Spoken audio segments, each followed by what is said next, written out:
سب کچھ ہو بیوی نہ ہو تو تنہائی کا احساس مار دیتا ہے۔ بیوی کے بغیر کوئی زندگی نہیں ہے، اور خامد کے بغیر عورت کی کوئی زندگی نہیں ہے۔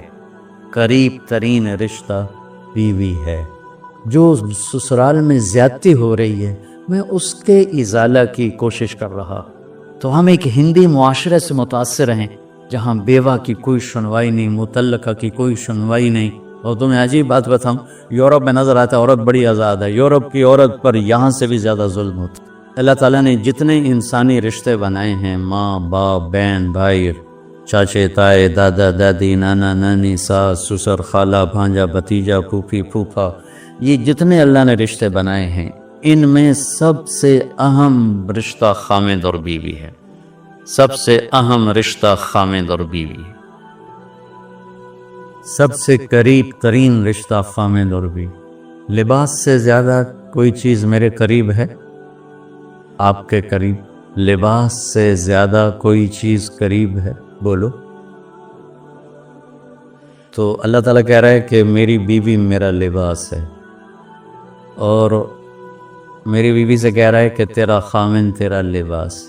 تو میں سے مراد سب شادی شدہ، جتنے شادی شدہ لوگ ہیں۔ تو میں بھی کون ہیں شادی شدہ طلبہ میں؟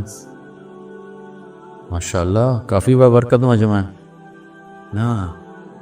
اچھا، تو اللہ تم سے کہہ رہا ہے تمہاری بیوی تمہارا لباس ہے۔ سب سے قریب شادی کے بعد قریب ترین رشتہ لفظ لباس بتا رہا ہے بیوی ہے۔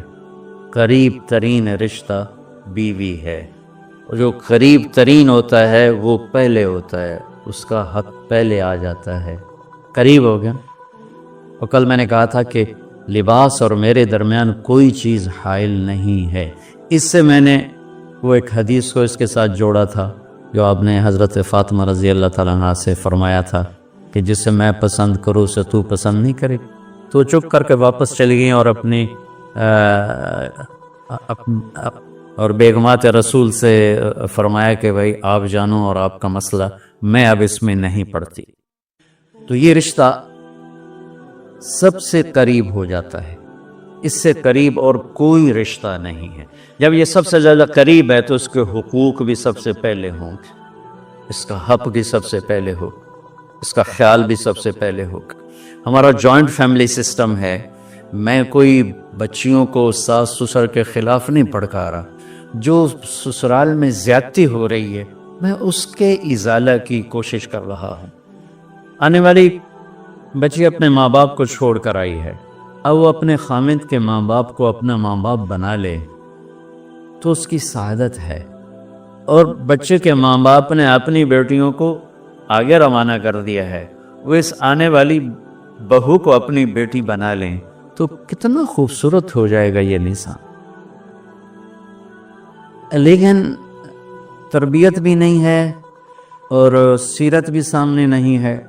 مجھے حدیث یاد آ گئی، میرے نبی نے فرمایا یہ جو میرے انصار مدینہ ہیں، سنو بڑی عجیب حدیث ہے، یہ جو میرے انصار مدینہ ہیں یہ اتنے اچھے ہیں، ان کے گھر کسی کی بیٹی جب شادی ہو کے آتی ہے تو اسے یہ احساس ہی نہیں ہوتا میں سسرال میں ہوں یا ماں باپ کے پاس۔